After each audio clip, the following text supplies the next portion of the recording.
Pourquoi êtes-vous malheureux? Si vous répondez à cette question par « Je serai heureux quand j'aurai ce que je veux », félicitations, vous serez encore malheureux.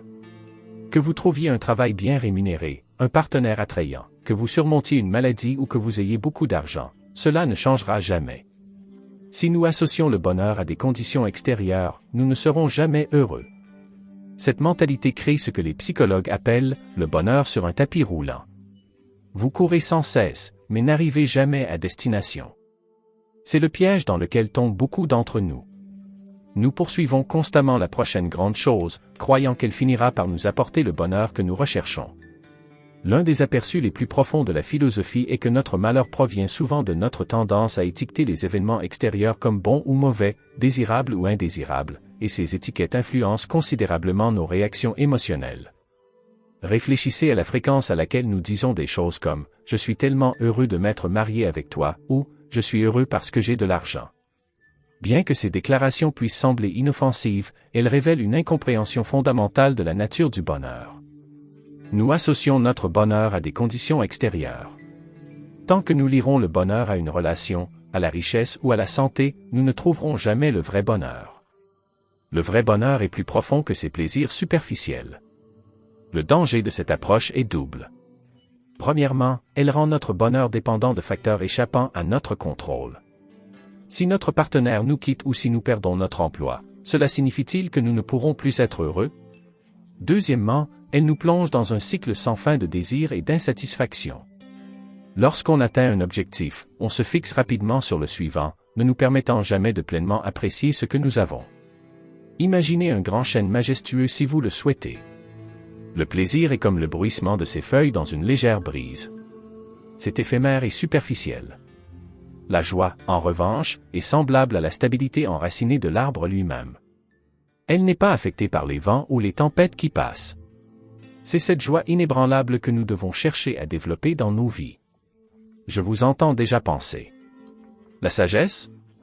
Cela semble noble et inaccessible. Mais je vous assure que la sagesse n'est pas un sommet lointain accessible uniquement aux philosophes et aux sages. C'est un chemin que nous pouvons tous emprunter si nous choisissons de le faire. Je vous invite à réfléchir à cela. À quand remonte la dernière fois que vous avez examiné vos croyances et vos actions d'un œil critique? Quand avez-vous pour la dernière fois interrogé le chemin que vous empruntez pour savoir s'il vous mène à la croissance et à la satisfaction? Pensez à la manière dont une épée est forgée. Ce qui lui donne sa force et son tranchant, ce n'est pas une caresse douce, mais la chaleur intense de la forge et les coups répétés du marteau.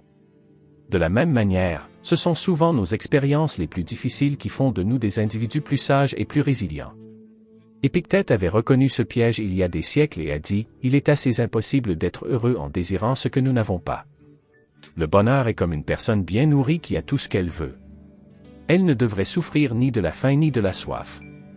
Réfléchissez un instant. Selon cette perspective, le vrai bonheur ne consiste pas à obtenir plus ou à atteindre un état futur, mais à être satisfait de ce que vous avez déjà et de qui vous êtes. La plupart d'entre nous voient, dans notre monde intérieur, non pas un vrai malheur, mais une contradiction, un conflit. Si vous secouez un peu les cœurs de ceux qui se plaignent de ce qu'ils désirent ou qui disent qu'ils échapperont à ce qu'ils fuient, vous verrez qu'ils restent volontairement même là où ils prétendent supporter la souffrance à contre-cœur. Personne, dit Épicure, ne change d'espèce à sa naissance. Mais nous, à notre naissance, nous changeons pour le pire. Nous naissons pleinement, mais nous mourrons incomplètement. Sénèque, quant à lui, dit « Terminez votre vie comme vous l'avez commencée ». Si un homme meurt avec la tranquillité d'esprit qu'il avait le jour de sa naissance, il a atteint le niveau de sagesse. Maintenant, quand le danger approche, nous tremblons de peur, il ne reste plus de courage honorable dans nos cœurs. Nous avons tellement gâté notre malheur que les larmes coulent de nos yeux.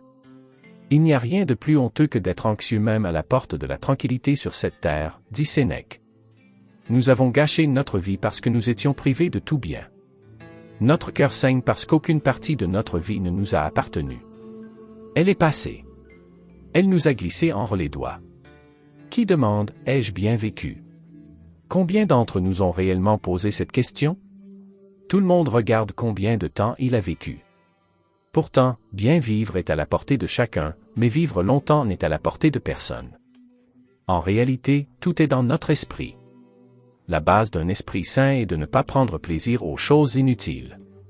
J'ai dit que c'était fondamental. C'est en fait le point culminant.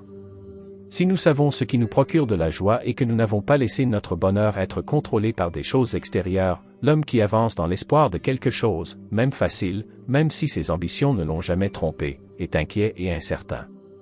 C'est pourquoi nous devons d'abord apprendre à ressentir la joie.